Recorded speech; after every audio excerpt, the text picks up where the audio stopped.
Bu.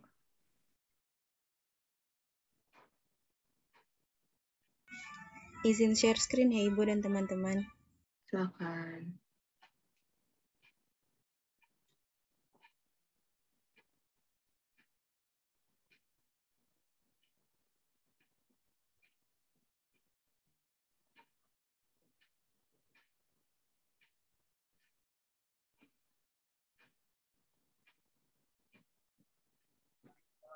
Ya, Assalamualaikum warahmatullahi wabarakatuh. Selamat pagi, Ibu Zahra dan teman-teman.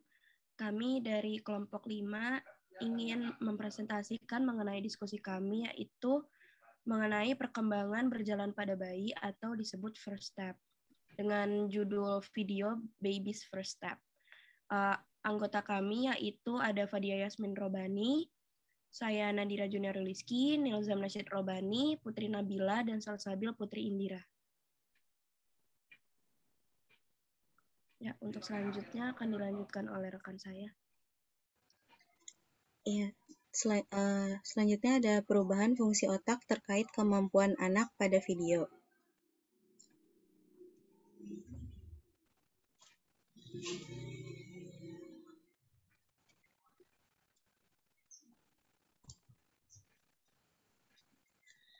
Tahap perkembangan otak balita. Yang pertama itu ada kemampuan bayi untuk duduk. Perkembangan bayi mulai bisa duduk dengan bantuan biasanya dimulai sejak 4 bulan dan akan bisa duduk sendiri tanpa bantuan saat berusia 7-9 bulan. Yang kedua itu ada kemampuan bayi untuk merangkak. Pada rentang usia 6-10 bulan, bayi biasanya mulai bisa merangkak. Perkembangan motorik bayi ini sangat penting melatih menggerakkan lengan dan kaki pada waktu yang bersamaan. Yang ketiga itu ada berdiri dengan tumpuan. Pada kisaran usia 7-12 bulan, bayi bisa mengangkat tubuhnya sendiri dengan bantuan barang-barang yang ada di sekitarnya atau orang-orang yang ada di sekitarnya. Lalu selanjutnya ada berjalan atau merambat dengan tumpuan. Bayi umumnya bisa berjalan dengan bertumpu atau ditata ketika usianya sudah menginjak 9-12 bulan.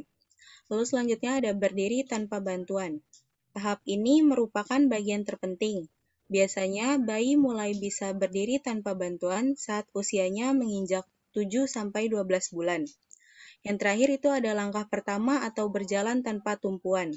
Setelah bisa berdiri sendiri, secara perlahan bayi akan berani untuk melangkahkan kakinya sendiri. Langkah pertamanya ini biasanya terjadi saat usia menginjak 9-15 bulan.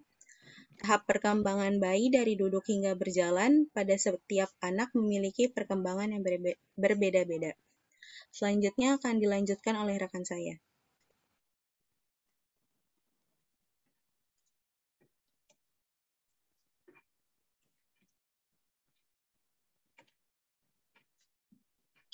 Ya, yang kedua ada kesimpulan yang dapat dari video selanjutnya. Kesimpulannya yaitu menurut Nadia Donici selaku Lektor Departemen Ilmu Gerakan Manusia dari Universitas Bebas Amsterdam, Belanda, menyebutkan bahwa saat bayi lahir terdapat gerakan yang mengantisipasi dan menyerupai berjalan. Mereka menyebutnya dengan langkah bayi baru lahir. Pada tahun 2010, Nadia melakukan studi yang bekerja sama dengan Departemen Neonatus di Rumah Sakit San Eugenio, Roma, meneliti tentang apakah bayi baru lahir memiliki kemampuan bawaan untuk berjalan, guna melihat aktivitas otot-otot yang digunakan di lengan bayi digunakan di langkah bayi baru lahir dan membandingkan dengan aktivitas otot saat balita berjalan sendiri. Selanjutnya,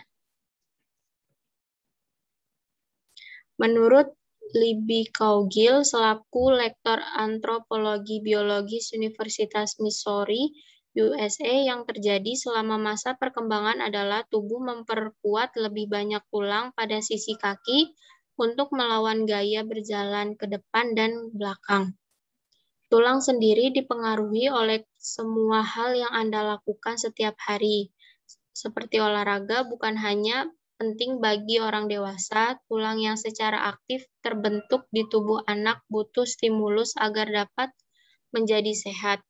Jika membiarkan anak-anak berlari, melompat, dan bermain, semua itu sangat penting, bukan hanya untuk kesehatan metabolik mereka, melainkan untuk kesehatan tulang mereka juga. Menurut Profesor Eric Well, penting untuk menganggap perkembangan sebagai keterkaitan, bagaimana bahasa, perkembangan motorik, serta interaksi sosial, dan semua itu bekerja sama untuk mendorong anak supaya berkembang lebih baik. Selanjutnya. Ya, selanjutnya ada teori tumbuh kembang yang sesuai dengan isi video.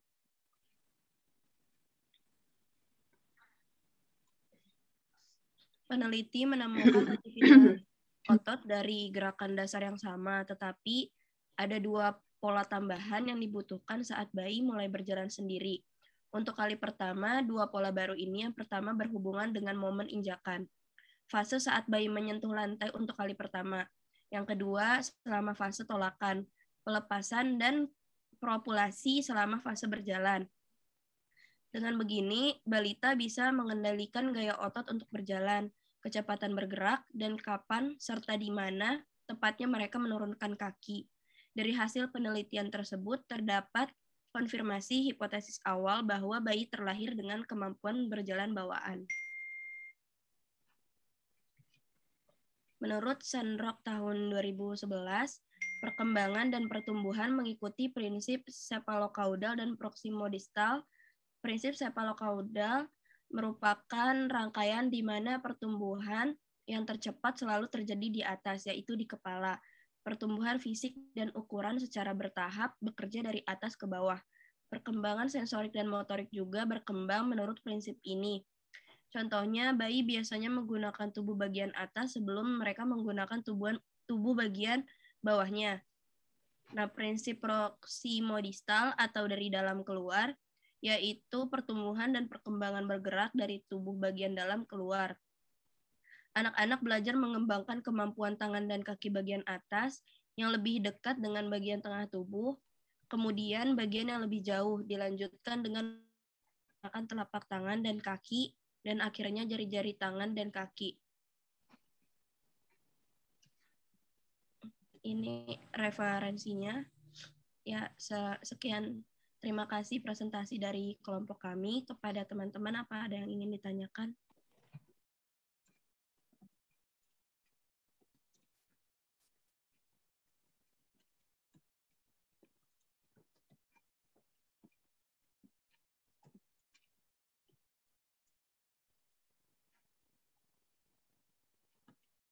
Bahkan yang lain, tanya dulu teman-temannya di respon.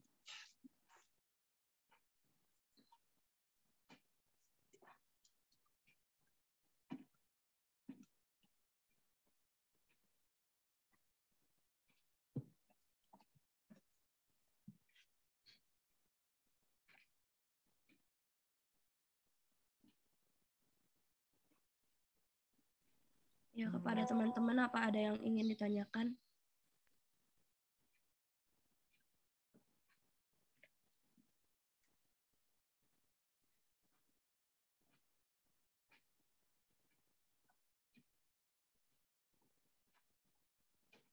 Silakan.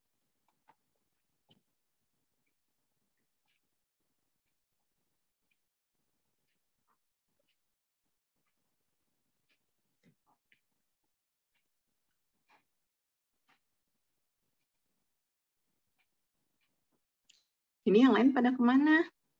Teman-teman yang lain udah pada gabung belum?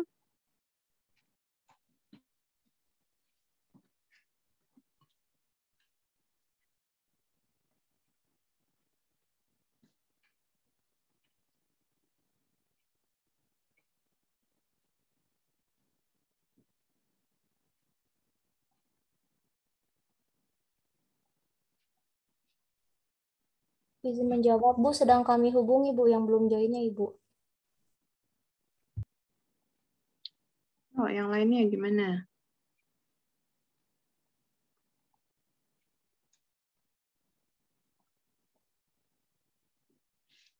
Silahkan dikomentari dulu, diskusi dulu antar kalian, nanti baru saya terakhir. Interupsi. Iya, Mila. Izin bertanya kepada kelompok. Di saat umur 7-12 bulan itu kan bayi mulai belajar berdiri ya dari yang penjelasan kelompok. Terus selanjutnya belajar berjalan dan merampat dengan tumpuan. Nah biasanya kan bayi itu kadang kalau di fase itu kadang suka jatuh kalau belajar jalan. Nah menurut kelompok apakah ada manfaatnya bayi itu di saat belajar jalan itu jatuh? Nah itu tuh manfaat yang bayi dapat kalau bayi jatuh itu apa, dan apakah kita ketika nanti misalkan punya bayi gitu ya, ketika belajar jalan gitu kita langsung nolong gitu atau kita kayak biarkan dia aja gitu untuk belajar berdiri sendiri gitu, atau kita mengusahakan dia supaya nggak jatuh gitu. Terima kasih. Jadi intinya apakah ada manfaat dari bayi itu jatuh ketika dia belajar jalan gitu. Terima kasih. Ya, terima kasih kembali Mila. Untuk pertanyaannya ditampung terlebih dahulu ya sama kelompok. Mungkin teman-teman ada yang ingin ditanyakan kembali.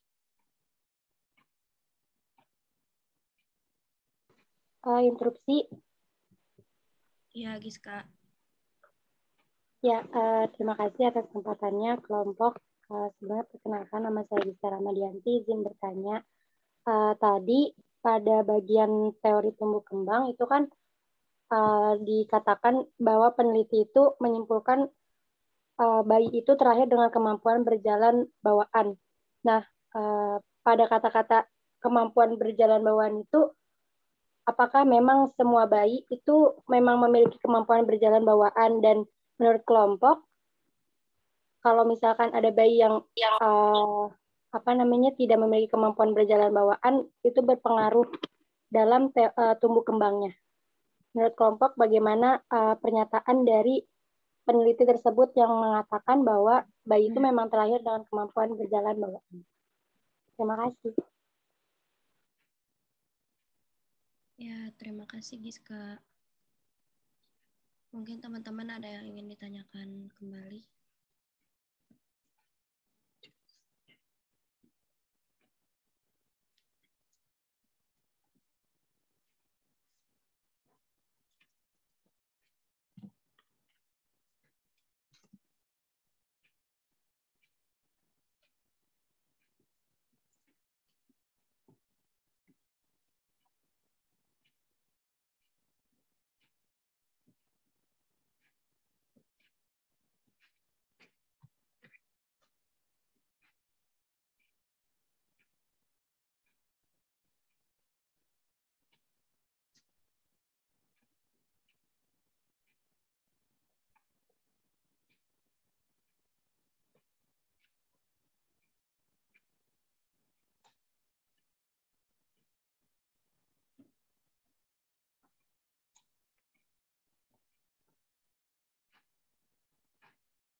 Ya, mungkin saya izin menjawab pertanyaan Mila terlebih dahulu ya. Jika teman-teman kelompok ada yang ingin menambahkan, dipersilakan. Ketika bayi itu emang belajar berjalan, menurut kelompok kami, jika emang bayi itu belajar berjalan terus bayi ini terjatuh, sebenarnya itu tidak masalah selama emang keadaan lingkungan di mana dia jatuh itu aman, nggak ada benda tajam, atau enggak hal yang melukai bayi itu. Maksudnya kayak misalnya dia jatuh di lantai yang bentuknya datar, halus, terus kayak rumput apa? Biasanya tuh yang halus rumput kayak rumput sintesis gitu ya, namanya lupa. Nah, itu sebenarnya dengan adanya bayi jatuh bisa melatih motorik dan keseimbangannya gitu.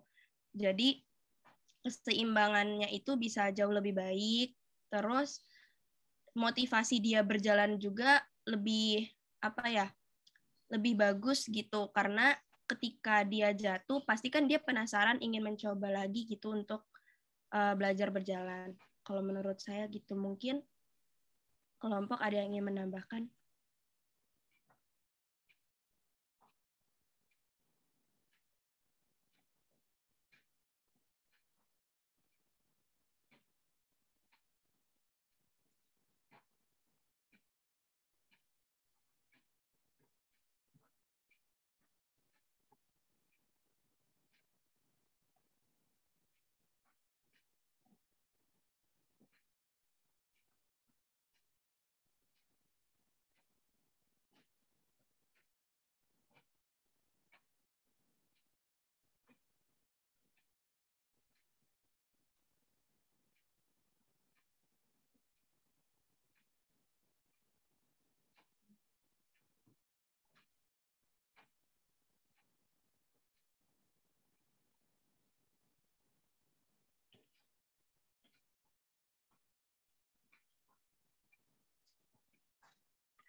Ayo yang lain, jawabannya silahkan. Ada 2 kan tadi pertanyaannya ya?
Yuk. Apa aja sih Izin tadi? Ibu, Silakan, ya silakan. Gimana? izin berpendapat Ibu. Tadi kan pertanyaan dari Mila itu, apakah bayi itu jatuh itu boleh atau tidak, terus ada manfaatnya atau enggak? Menurut saya pribadi, kalau bayi jatuh itu sebaiknya dihindari, karena ketika bayi jatuh itu kan terkadang bisa menyebabkan cedera ya Bu, apalagi kepada kepala, sehingga eh, eh, apa ya, kemungkinan parahnya itu bisa menyebabkan gegar otak seperti itu. Karena maka dari itu menurut saya ketika bayi sedang dalam tahap untuk berjalan, orang tua seharusnya menemani bayi dalam masa itu, seperti itu Bu. Menurut saya, terima kasih.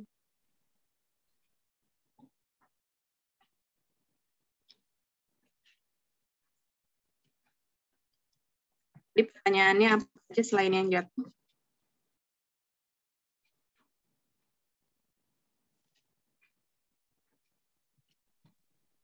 Pertanyaan kedua yang dari Giska itu, kan bayi itu ada proses berjalan bawaan ya Ibu. Nah, itu semua bayi apa memang memiliki berjalan bawaan atau tidak? Nah, itu apakah ada apakah ada akibatnya ke tumbuh kembang bayi ini atau enggak? Itu Ibu pertanyaan yang kedua. Coba silakan ditanggapi dulu. Ya Ibu. Ya, apa saya boleh izin menjawab teman-teman kelompok 5? Ya, boleh. Ya, terima kasih. Sebelumnya, perkenalkan saya Fajarian Trimulia. Ini sebenarnya masuk di penelitiannya si Nadia. Jadi, untuk pertanyaan Giska ini, hasil dari penelitian Nadia yang di video yang baby first step itu tuh hasilnya ini setiap bayi itu mempunyai kemampuan untuk berjalan bawaan gitu. Jadi ketika bayi lahir itu dia ternyata udah ada kemampuan agar dia tuh bisa berjalan nantinya kayak gitu. Nah, jadi gini, si Nadia ini sama timnya itu masang sensor di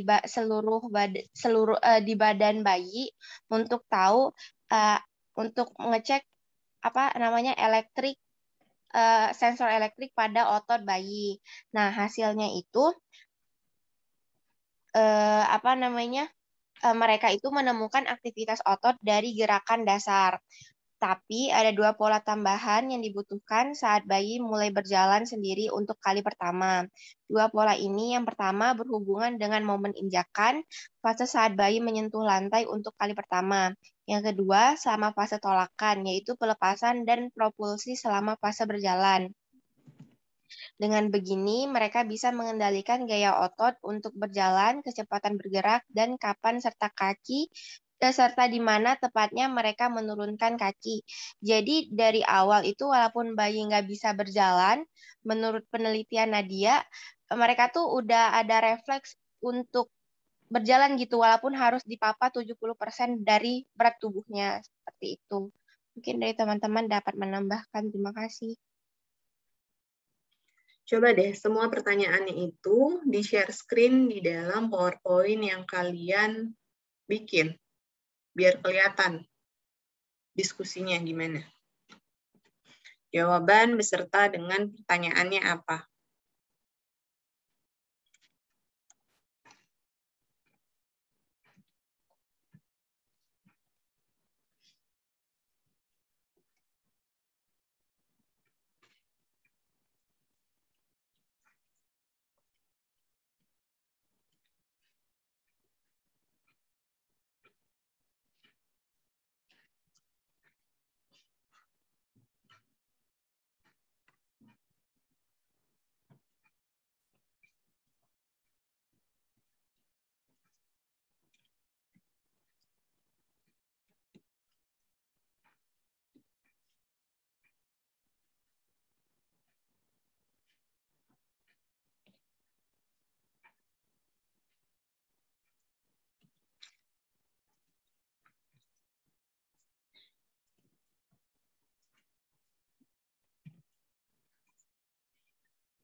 Ya, silakan coba ditulis dulu tadi apa isinya.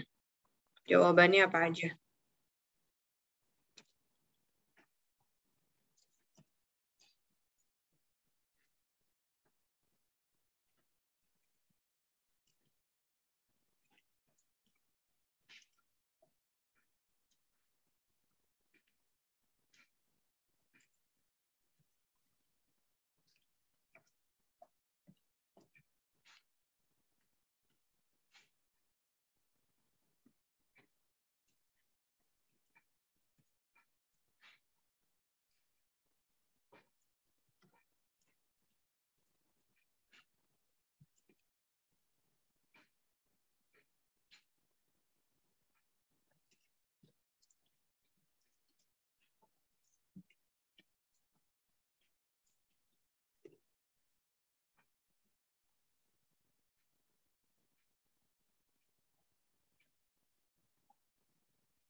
6 kelompok.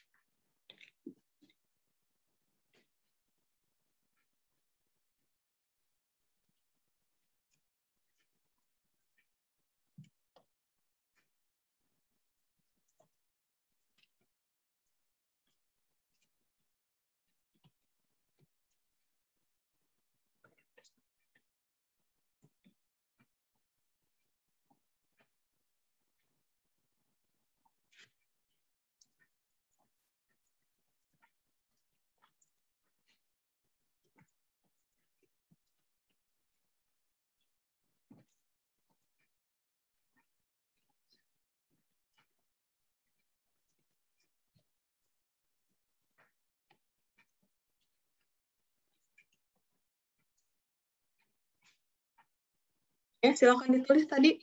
Kok jadi diem? Ini saya sambil ngerjain yang lain soalnya.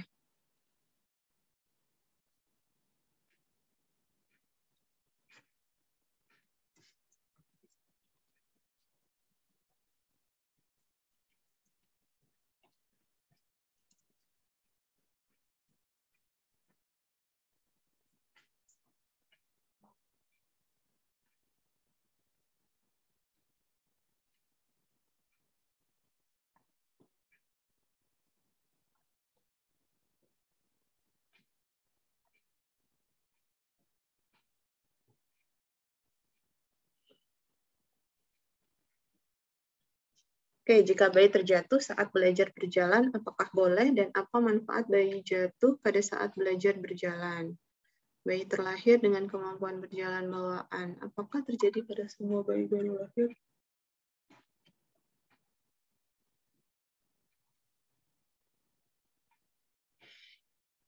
Oke, ini tentang first step ya,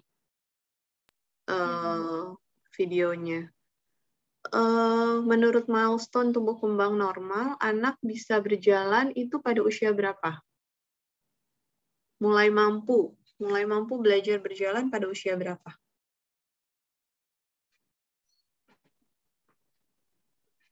Kalau menurut yang di video kemarin itu dari 9 bulan, Ibu.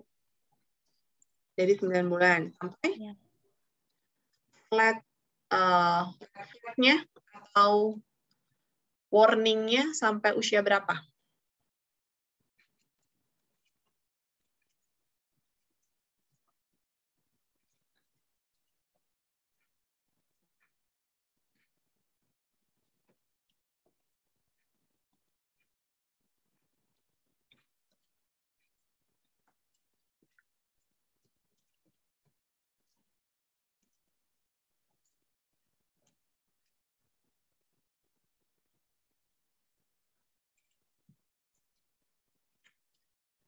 Harus warning nih, anak ini belum bisa jalan. Itu batas usianya berapa?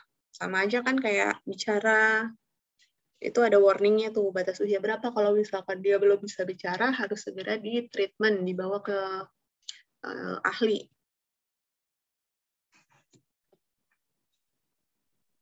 Sampai 12 bulan, Ibu. 12 bulan? Tadi siapa yang jawab 12 bulan? Nadira, Ibu. 12 bulan. Kurang tepat ya. Coba dicari tahu deh, berdasarkan CDC, CDC.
Udah ketemu?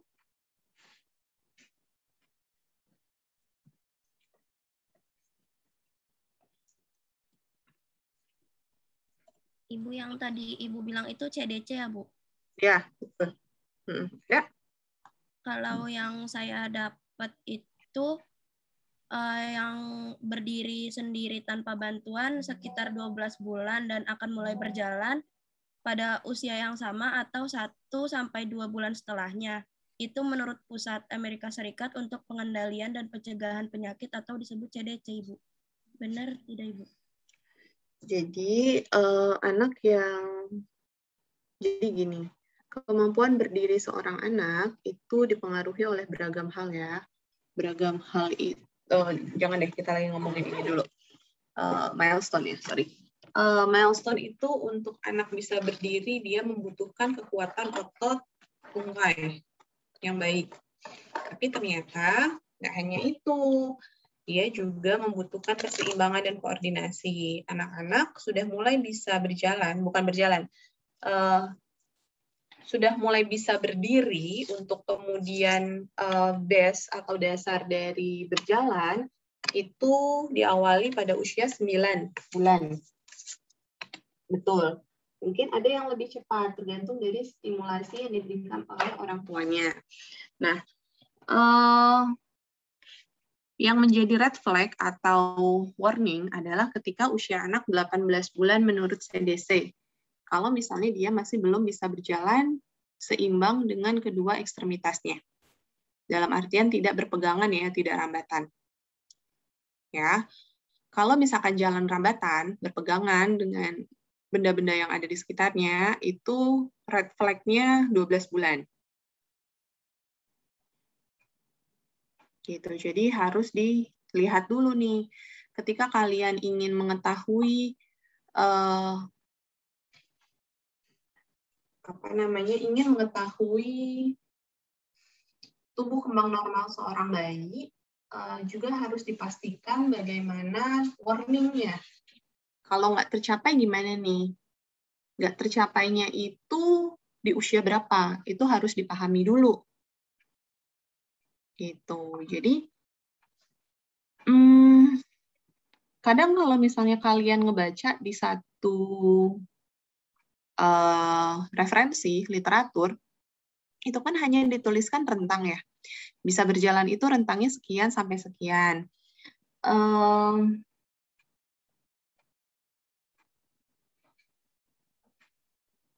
Bentar ya.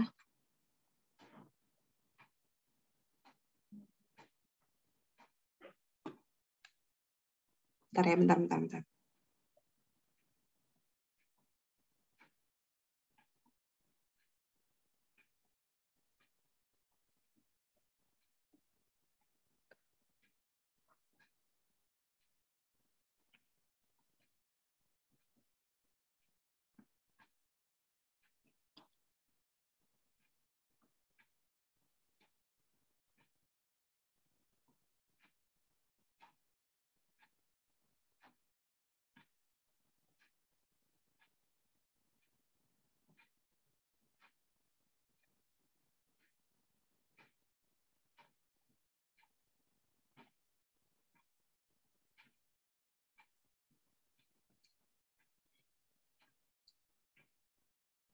Oke.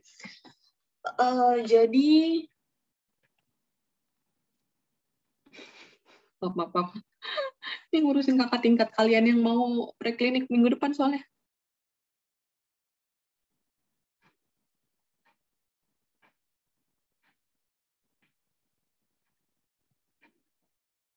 Oke. Kadang dituliskan kan secara rentang, sehingga itu menyulitkan kadang kalau misalnya kalian kepo sih, kalau kalian penasaran gitu. Jadi kan kalau misalnya kemampuan seseorang itu sebenarnya ada limitnya.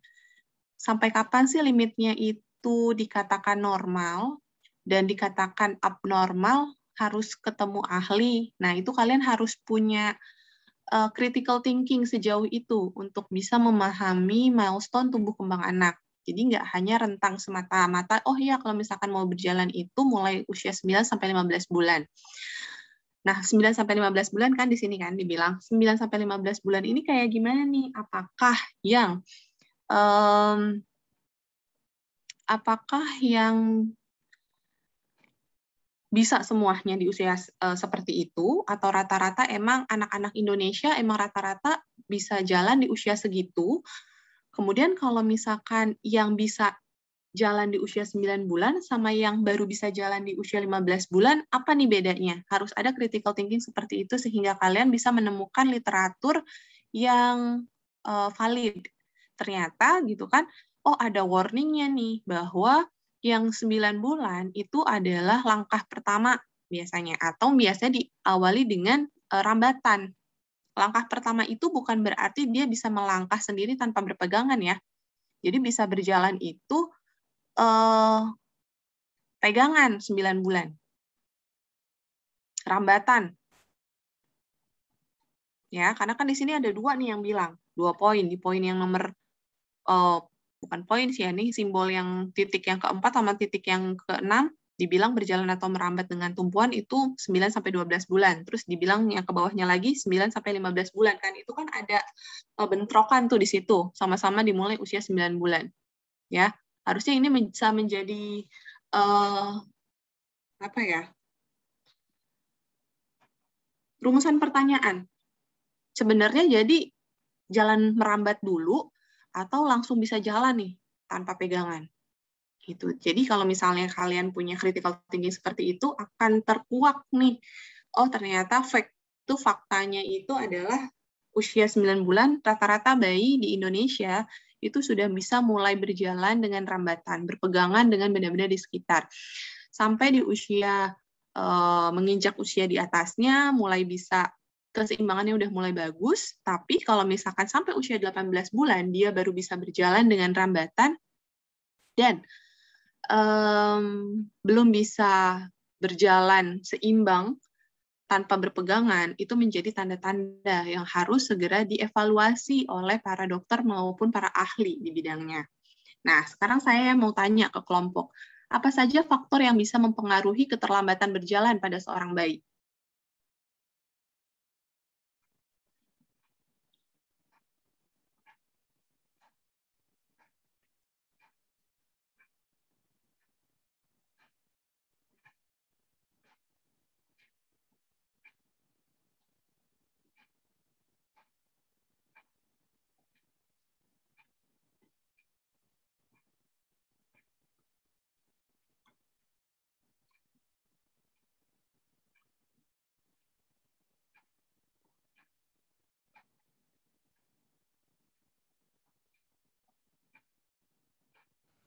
Bisa menjawab, Ibu. Biasanya keterlambatan berjalan pada bayi itu jika anaknya itu kelahiran prematur seperti itu. Terus juga kalau misalkan kekurangan nutrisi atau memiliki kelainan fisik bawaan kayak gitu. Prematur. Apa hubungannya antara prematur dan keterlambatan berjalan kalau kayak gitu?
Interupsi, Bu.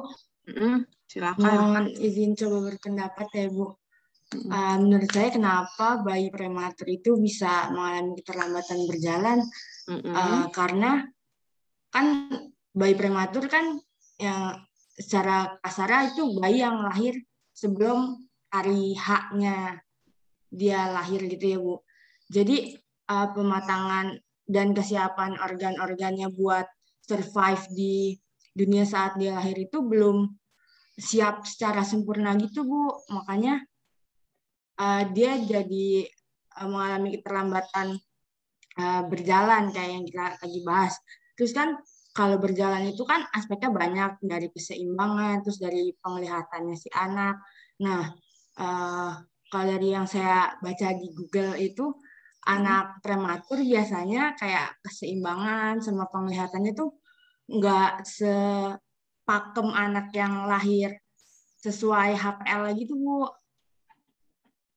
Makanya jadi ini apa namanya, buat jalan tuh dia bisa aja terlambat, kayak kalaupun misalnya dia dilatih tuh yang saya baca juga biasanya anak-anak prematur itu dia lebih susah diarahin gitu, Bu, karena kan belum matang tadi ya, jadi perhatiannya tuh lebih gampang teralihkan. Terus karena harus sebelum lahir udah lahir, dia jadi bayinya tuh kurang tekun gitu, Bu, dalam coba-coba gitu, kayak mager gitu-gitu. Menurut saya kayak gitu, Bu. Terima kasih.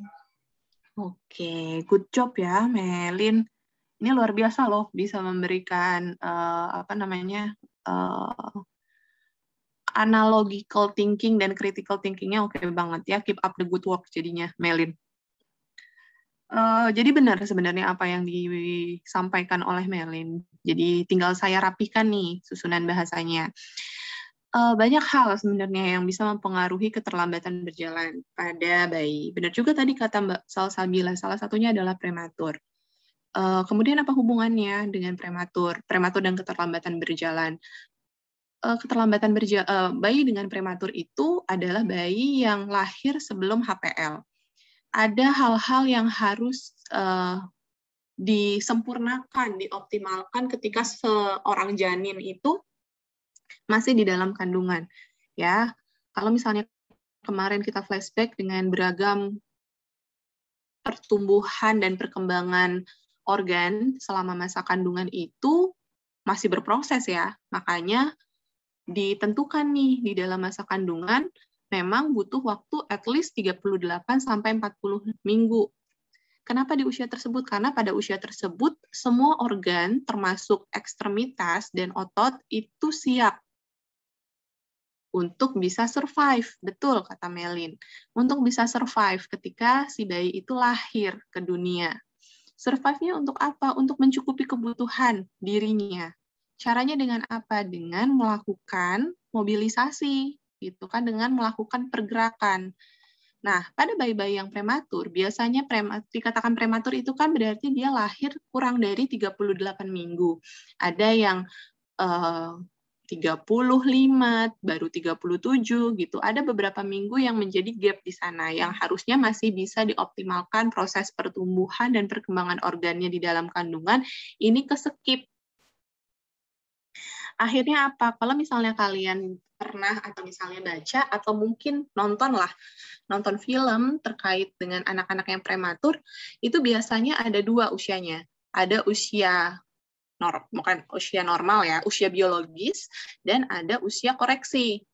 Usia biologis adalah dihitung dari usia kelahiran bayi itu. Misalnya bayi itu adalah bayi prematur, lahir pada usia 35 minggu kehamilan. Maka ketika dia usia 1 bulan, dia tidak dihitung usia 1 bulan, tapi 35 ditambah 4 minggu. Dia baru 39 minggu. Kalau usia biologisnya ya 1 bulan. Gitu. Jadi ada usia koreksi.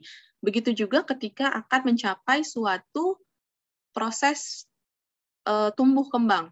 Nah, proses tumbuh kembang ini, kalau misalnya kita lihat lagi nih flashback, kemarin kan kita sempat membahas Denver ya. Di Denver itu kan ada step by step usia.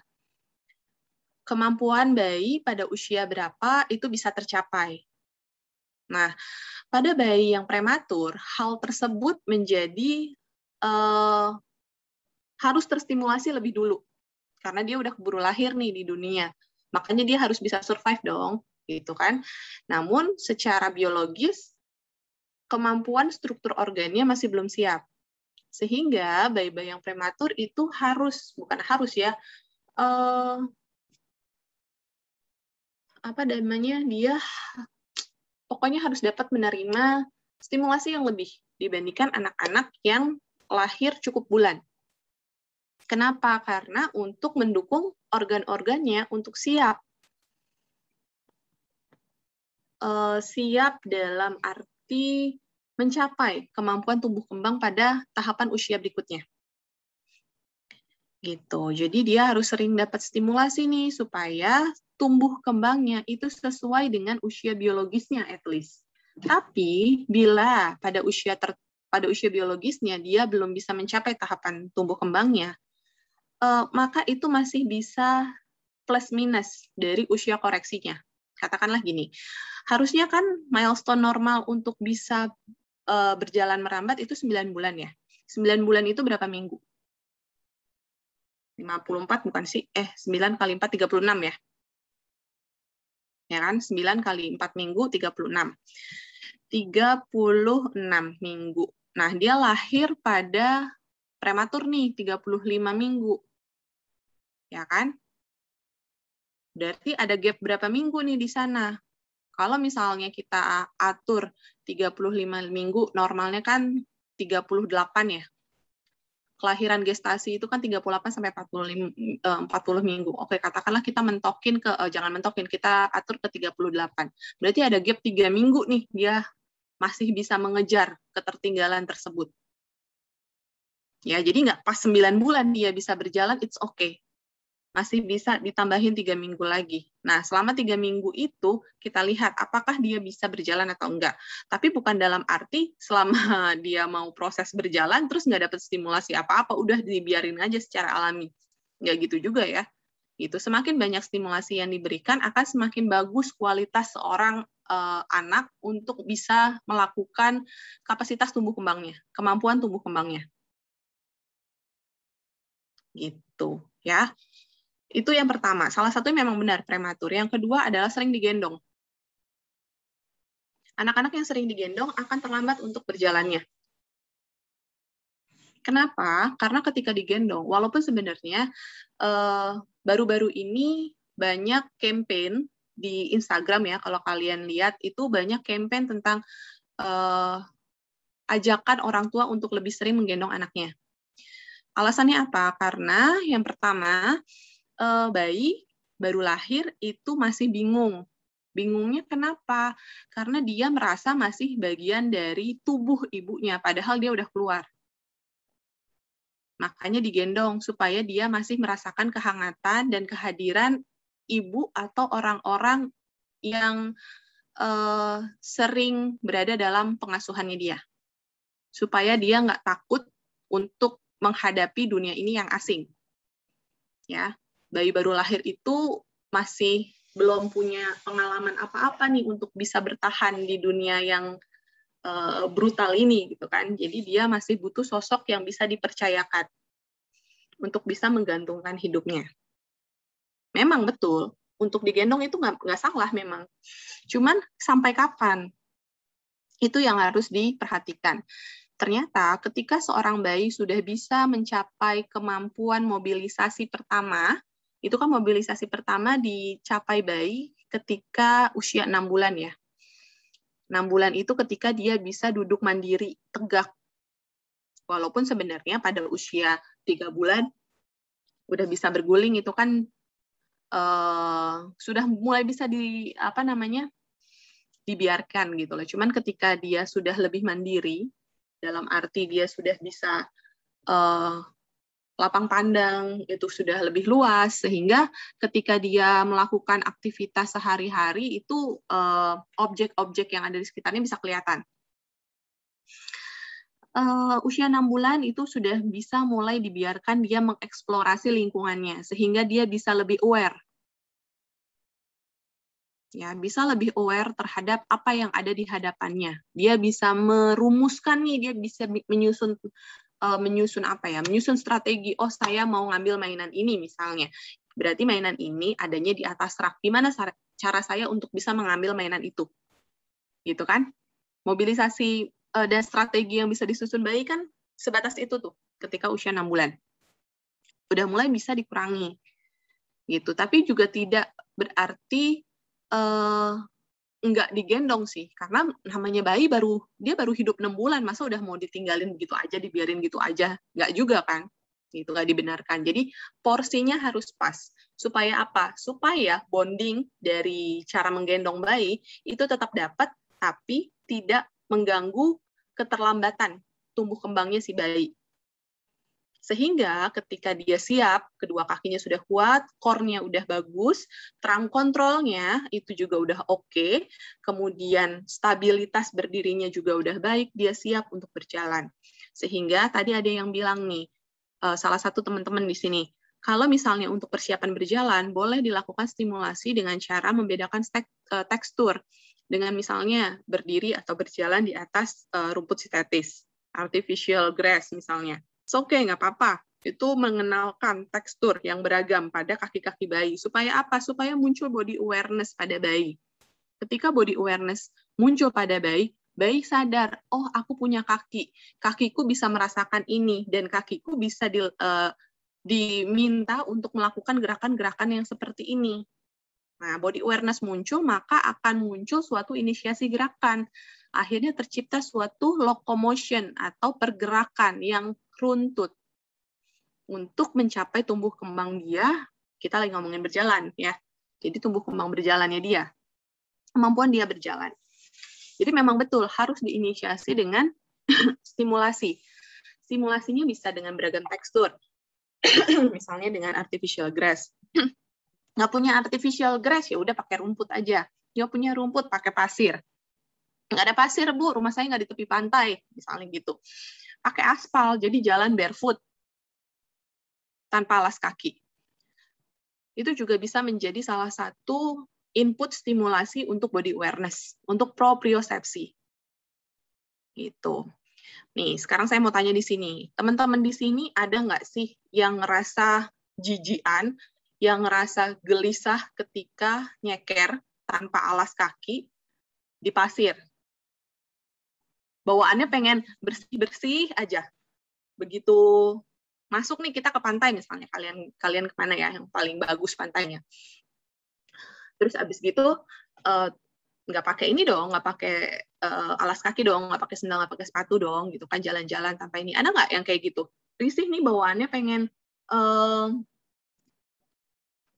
bersih-bersihin aja gitu.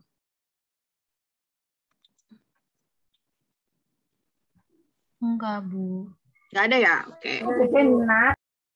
Nah, itu contohnya, itu salah satu contoh adanya gangguan sensoris. Nggak suka nyeker, bukan nyeker deh. Kalau misalkan kena pasir, itu risih, langsung bawaannya pengen dibersihin. Kalau kena lumpur, walaupun lagi pakai sendal, bawaannya juga, aduh, jijian, nggak mau. Atau misalnya ke pasar, pas abis hujan, pakai sendal. Becek kan pasar? Rasanya maunya jinjit aja jalannya. Itu salah satu tanda adanya gangguan sensoris di kalian. Nah, coba menilai diri sendiri. Gangguan sensoris kenapa? Karena memang tidak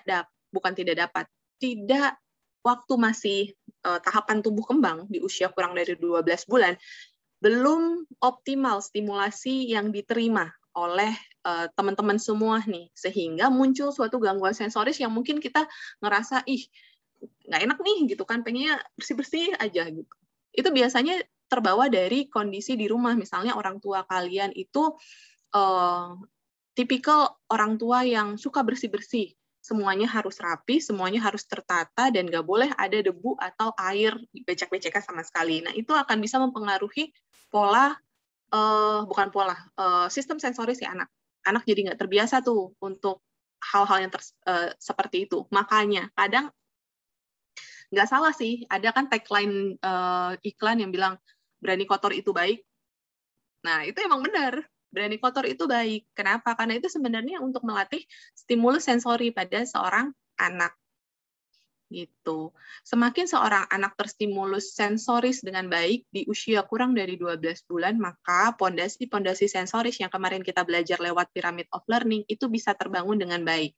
Pyramid of learning, sistem sensoris yang menjadi dasar dari pyramid of learning itu merupakan dasar dari semua kemampuan yang nantinya akan dicapai oleh seorang manusia. Sehingga kemungkinan fungsi kognitif seorang anak, academic skill seorang anak yang mendapatkan stimulasi sensoris dan motorik yang baik pada usianya, itu akan lebih baik juga. Jadi mungkin bisa diteliti nih, hubungan antara IQ seseorang yang tinggi dengan stimulus sensoris yang diterimanya ketika bayi.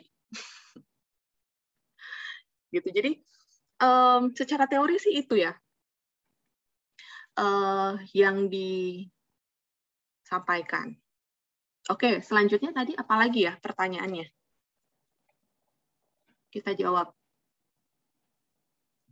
Jika bayi terjatuh saat belajar berjalan, apakah boleh? Boleh. Kalau nggak boleh belajar berjalan, terus bagaimana cara dia bisa mengetahui bagaimana untuk mempertahankan diri dan mengetahui pola berjalan yang benar.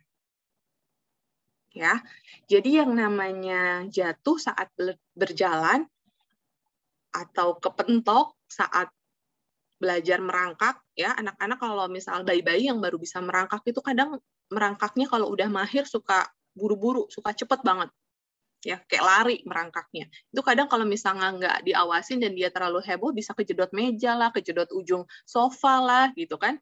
Karena saking hebohnya dia, it's okay, nggak apa-apa. As long as mereka jauh dari cedera, maksudnya jatuhnya itu nggak menimbulkan cedera yang berat.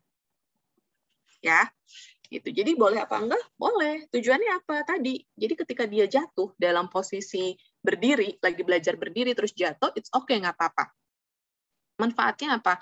Itu membangun protection reaction, ya. Reaksi proteksinya seorang bayi.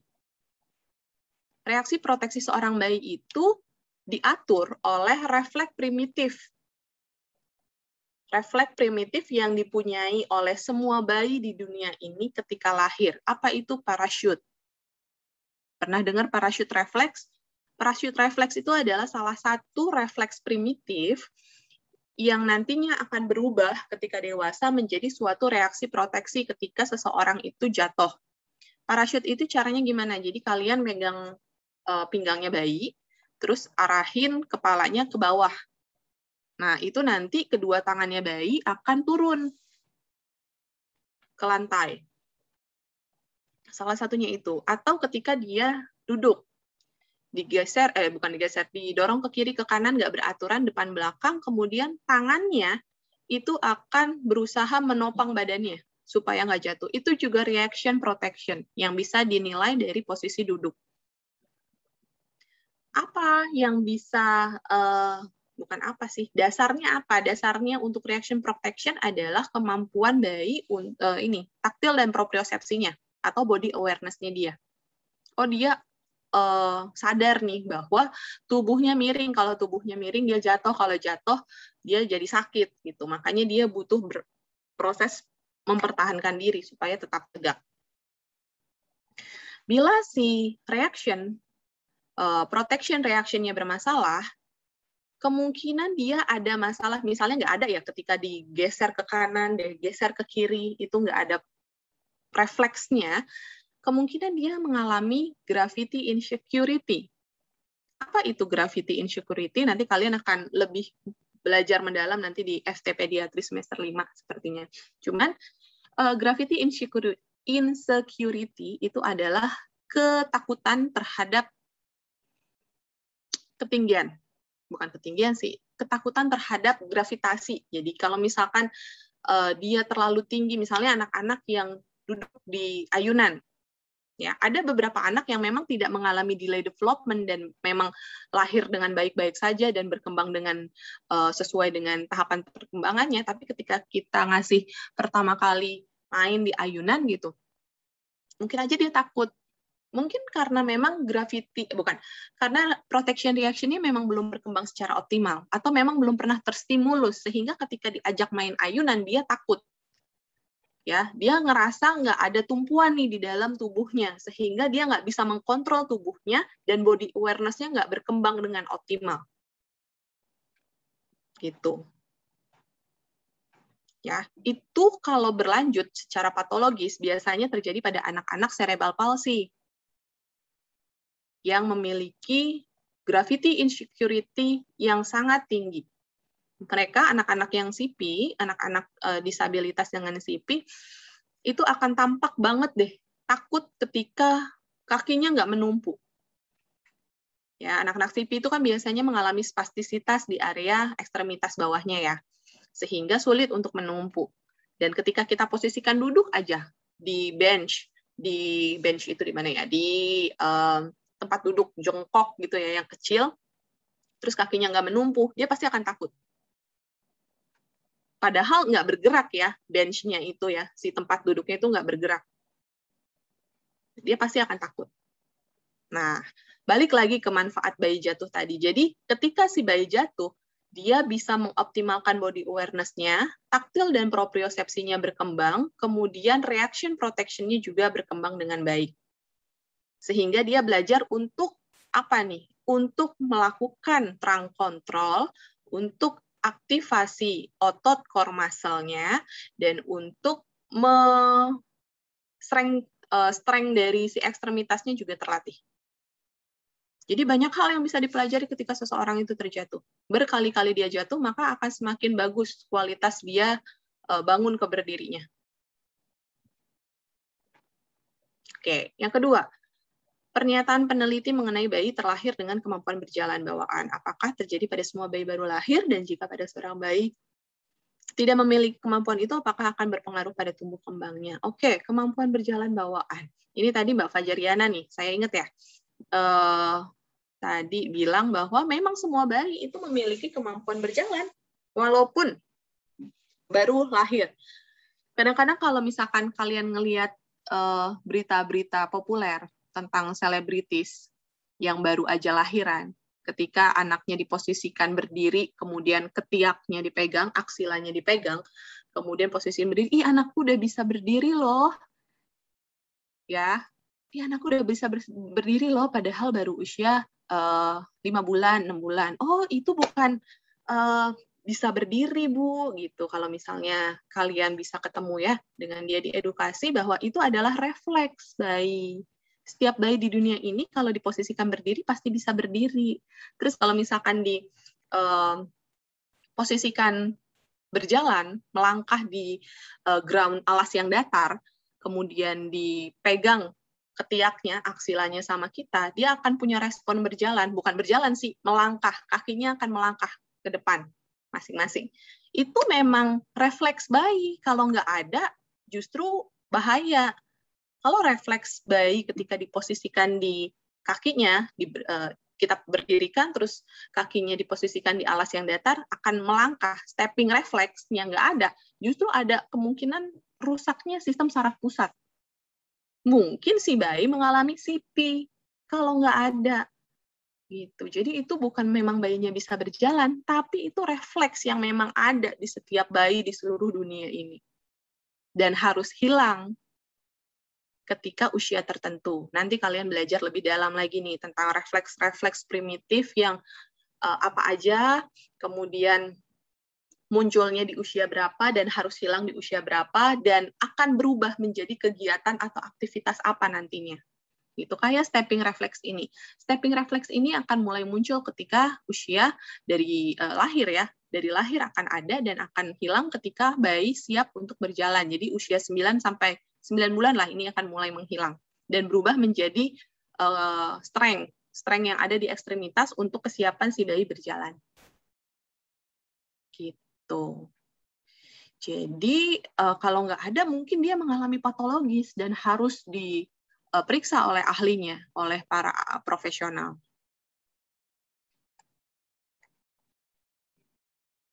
Gitu ya.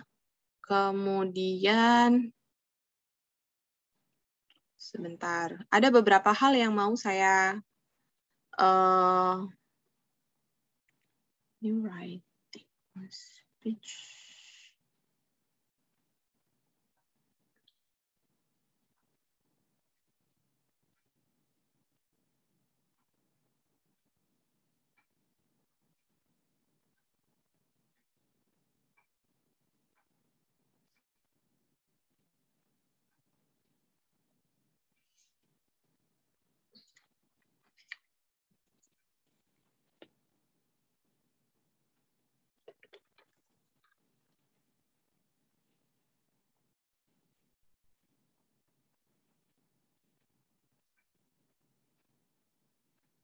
Oke, ada beberapa hal yang kemarin mau saya sampaikan terkait dengan speech ya yang masih ada.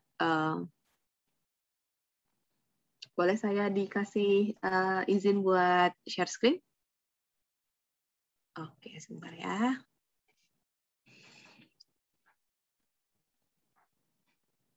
Oke, ada yang terkendala. Tadi yang first step itu ya yang bisa saya tanyakan, yang saya bisa sampaikan. Nanti kalau misalkan ada yang mau tanya, boleh di terakhir ya kalian untuk menutup semuanya. Jadi kemarin tentang tentang bicara dan bahasa ada beberapa yang harus dipahami dulu. Walaupun sebenarnya fisioterapi tidak terlibat langsung di dalam proses kemampuan bicara bahasa seorang anak. Ya, kita prosesnya adalah fisioterapi bisa terlibat di dalam speech delay seorang anak, tapi untuk kesiapan oromotornya aja. Jadi mulutnya aja. Misalnya seorang anak ini ketahuan nih terlambat bicara karena pada usia 2 tahun dia masih belum bisa mengeluarkan satu suku kata yang bermakna. Nah, itu udah menjadi diagnosis valid bahwa anak ini mengalami speech delay. Ya, karena kan satu suku kata itu dimulai pada usia 18 bulan. Ya, dan bermakna. Jadi kalau misalnya udah bisa memberikan instruksi, misalnya dia, baju, misalnya mau pakai baju atau ganti, bajunya diganti, atau manggil mama, papa, kemudian boneka, gitu, walaupun artikulasinya masih belum sempurna. Kemudian fisioterapis ketika speech delay itu bisa memberikan intervensi tadi di oromotor dengan mempersiapkan dan menguatkan otot-otot di daerah sekitar wajah dan rahang. Jadi kita bisa ngasih latihan tersebut sebelum akhirnya dilatih atau di-refer ke terapi wicara. Gitu, kita siapkan dulu nih otot-otot oromotornya. Kemudian selain oromotornya juga disiapkan oleh fisioterapi, ada komponen-komponen lain yang berkontribusi di dalam latihan untuk kesiapan bicara. Contohnya apa? Koordinasi dan keseimbangan. Anak-anak yang memang mengalami keterlambatan motorik kasar, yang seperti kemarin saya katakan, itu mungkin akan mengalami risiko tinggi keterlambatan bicaranya. Ya, karena balik lagi motorik kasar itu adalah base dari semua kemampuan tumbuh kembang anak. Kalau dia terlambat berjalan, terlambat merangkak, maka kemungkinan besar dia akan mengalami keterlambatan bicara.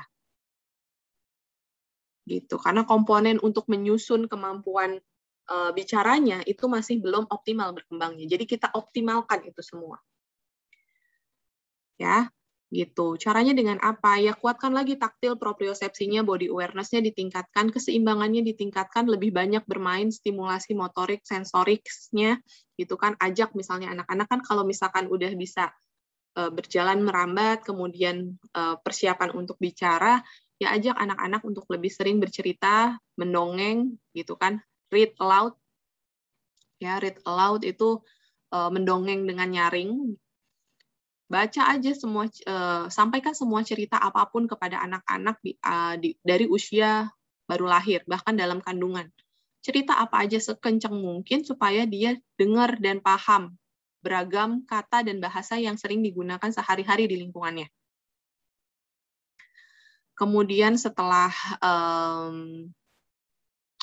kemudian kasih stimulus sensoris melalui taktil dan propriosepsinya bisa dengan beragam, misalnya gambar, painting, ya finger painting. Jadi kayak misalnya cat-cat ngechat gitu pakai tangan, memang sih akan messy, berantakan. Jadi messy play, jadinya berantakan semuanya kan. It's okay, karena kan balik lagi berani kotor itu baik gitu ya. Karena memang benar untuk bisa melakukan, untuk mencapai tumbuh kembang yang optimal, memang harus banyak yang diubah dari konsep berpikirnya para orang tua dan calon orang tua nantinya. Gitu. Kemudian misalnya mainan apa lagi? Oke, biarkan anak-anak kalau misalkan lagi ngejemur, bapak ibunya lagi ngejemur atau lagi siram tanaman atau lagi nyuci motor gitu kan. Ajak anaknya untuk main-main, basah-basahan, pakai selang. Ya, gitu. Misalnya anaknya guling-guling, justru Bu, kalau misalnya diajak main basah-basahan, ya iya, karena dia seneng dengan aktivitas seperti itu. Jadi biarkan dia eksplorasi badannya, eksplorasi semua stimulus yang bisa diterima. Jangan hanya lewat visual, karena anak-anak usia 2 tahun ke bawah harus menerima banyak stimulus motorik dan sensoris. Ya, dia harus menerima banyak rangsang yang menghampiri badannya. Gitu. Petak umpet. Kalian ngumpet di mana, misalnya punya ponakan yang masih usia di bawah 2 tahun gitu. Kalian ngumpet, biarkan si anaknya nyari. Otomatis dia akan ngejar kan dengan beragam cara, misalnya kalau dia baru bisa merangkak ya merangkak, kalau dia udah bisa berjalan ya dia berjalan gitu kan. Gitu. Banyak hal yang bisa dilakukan. Gitu. Jadi terus balik lagi nih ke berbicara.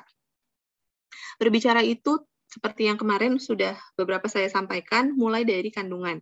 Kemudian ketika lahir menjadi seorang bayi itu sudah dimulai dari proses mendengar sampai akhirnya bisa berbicara.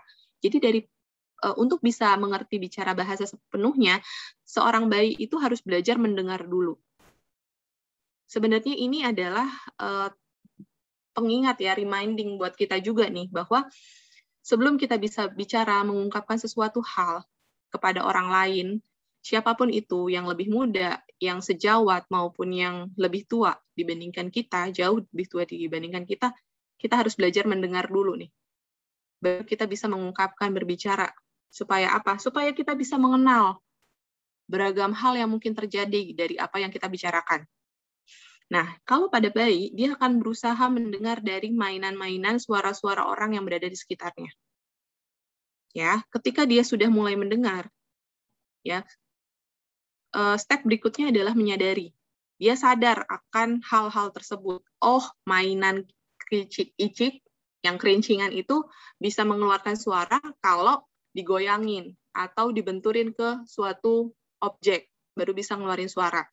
Oh, atau harus ada tombol yang dipencet dulu, baru suaranya keluar. Nah, dia udah mulai menyadari hal tersebut.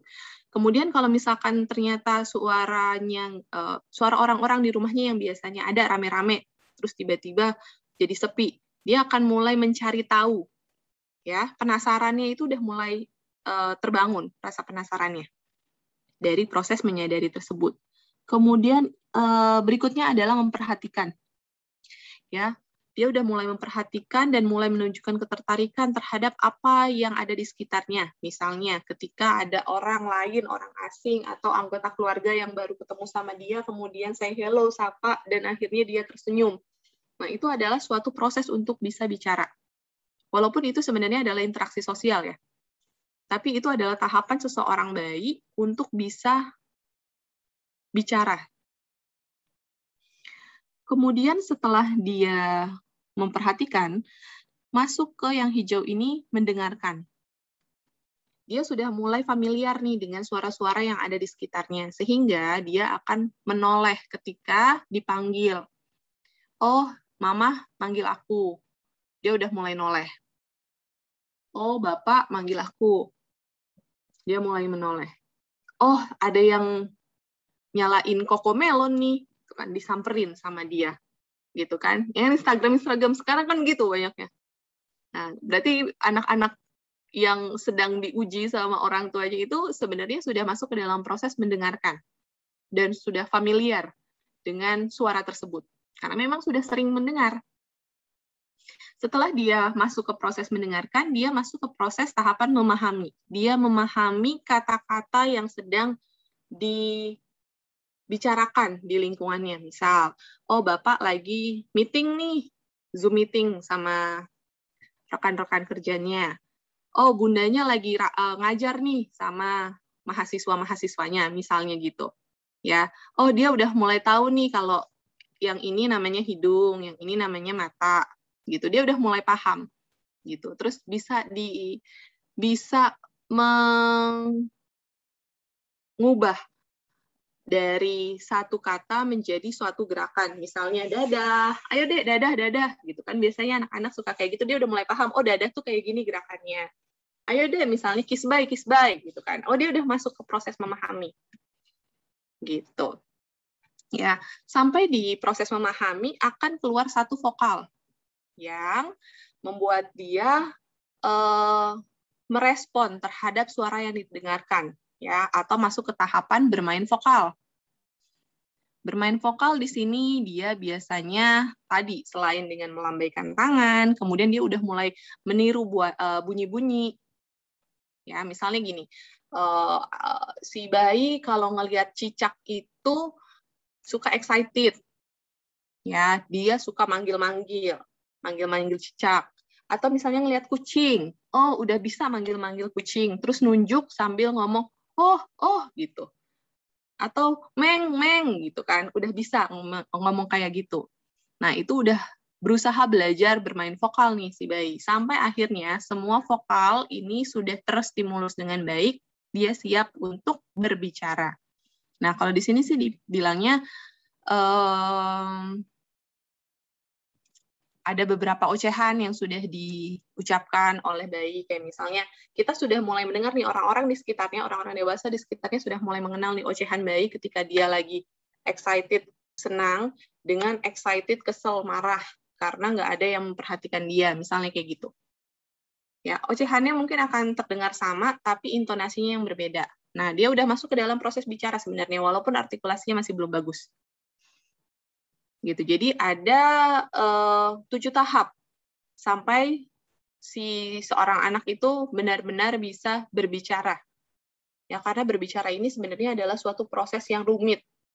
Selain dari kita harus bisa memahami gitu kan, kita mendengar dulu kan apa yang biasa diucapkan oleh orang-orang sekitar gitu. Nggak serta-merta ketika seorang bayi lahir gitu kan, alhamdulillah saya akhirnya lahir gitu kan, nggak juga.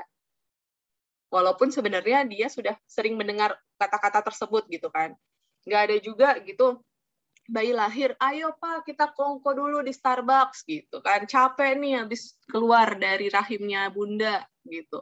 Nggak gitu juga kan gitu. Jadi ada proses panjang yang harus dipahami oleh seorang bayi untuk akhirnya dia bisa berbicara.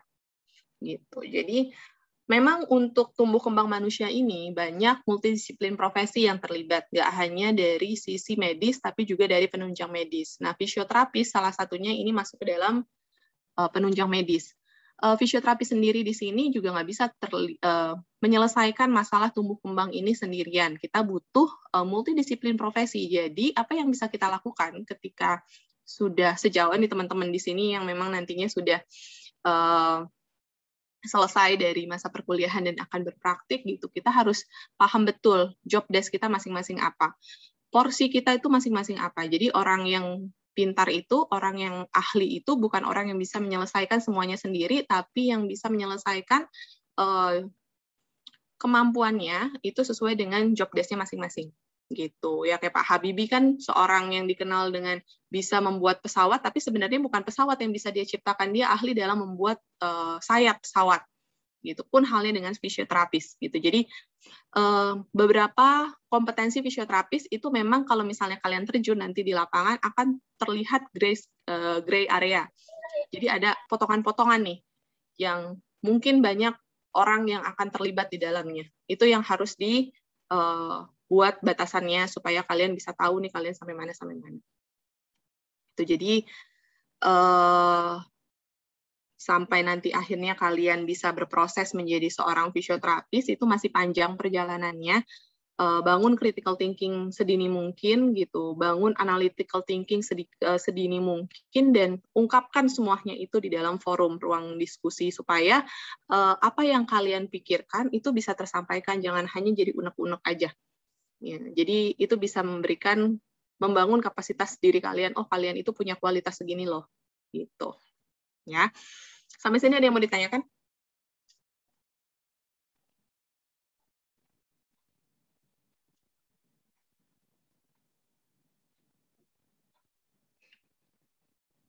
Oke, untuk yang ini berarti cukup paham ya untuk materi. Oh, dari tadi saya nyalain kamera ya.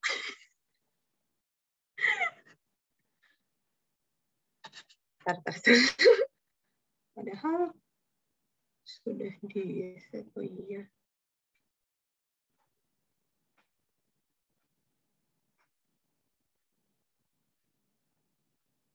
Kirain udah nyala, nggak di start video sama saya.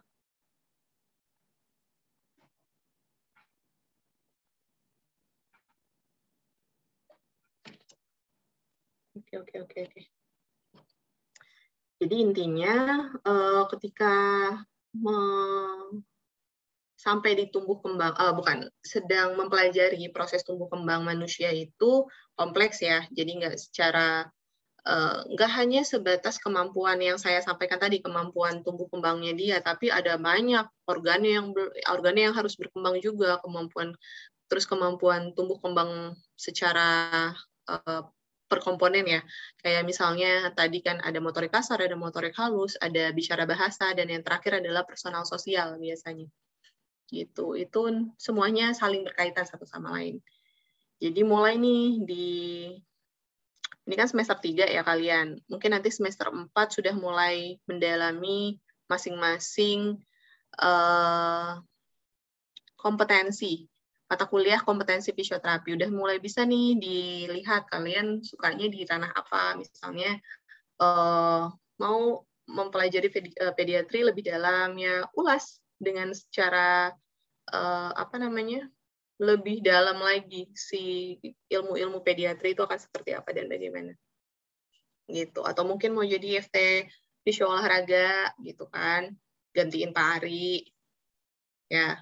Pak Ari udah bentar lagi harus pensiun tuh ya, jadi gantiin, misalnya mau gantiin Pak Ari, nggak mau, maunya gantiin Pak Akif aja gitu. Atau Pak Ali gitu kan di kardio ya. Jadi mulai membangun lah ketertarikan gitu, karena yang paling enak nantinya adalah bekerja. Itu kan nanti kan kalian akan bekerja nih nantinya setelah selesai ya. Yang paling enak adalah hobi yang dibayar. Ketika bekerja itu adalah hobi yang dibayar, bukan pekerjaan yang dibayar. Jadi kalian melakukan pekerjaan bukan karena ingin bekerja, karena hobi kalian yang dibayar gitu kan.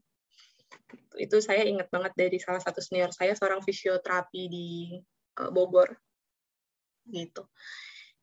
Dia memang tertarik sama dunia neuro, dan dia bilang kalau itu adalah hobinya. Jadi dia sangat mendalami fisioneuro, sampai dia bilang yang paling enak adalah hobi yang dibayar. Gitu. Bekerja itu yang paling enak, yang paling nikmat adalah hobi yang dibayar. Begitu. Oke, kalau nggak ada yang ditanyakan, nanti semua tugas yang sudah dipaparkan, sama ini ya, pertanyaan kemarin, itu tolong dimasukkan ke dalam slide masing-masing, walaupun kelompok yang nggak maju presentasi. Ya, gitu. Tetap aja ditulis apa, jadi nanti kerjasama nih, sama satu sama lain. Kemarin tanyanya apa aja ya, itu dimasukkan ke dalam slide terakhir, dinamakan judul slide-nya diskusi. Kemudian pertanyaannya apa, jawabannya apa. Siapa yang tanya? Ya, penanyanya siapa? Gitu ya. Kemudian seperti biasa, linknya dimasukkan ke dalam, kemarin kan saya kirim link ya di grup BPH kalau nggak salah ya, itu diupdate aja ya. Jadi yang lainnya nggak usah diisi. Di nama mata kuliah bilang aja mata kuliahnya apa, tumbuh kembang manusia, update link penugasan gitu. Yang lainnya diisi strip atau 000 gitu, nggak apa-apa. Biar nanti ketahuan yang paling baru tuh yang mana. Gitu ya. Oke, kalau misalkan nggak ada yang ditanyakan lagi, sukses buat semuanya, semangat belajarnya ya, karena memang untuk menjadi seorang yang ahli itu butuh pengorbanan, butuh merasakan asam garam dunia, gitu pun saya juga pernah berada di posisi kalian, nggak mudah rasanya, tapi at least kalian sudah bisa berjuang sampai sejauh ini, sedikit lagi, gitu ya, jangan sampai patah semangat karena sedikit lagi kita bisa menjadi sejawat. Ya, 3. Ini semester 3, at least 2 tahun lagi lah, ya kan? 2-3 tahun lagi. Itu nggak kerasa kok. Serius deh. Tahu-tahu besok udah UAS gitu kan.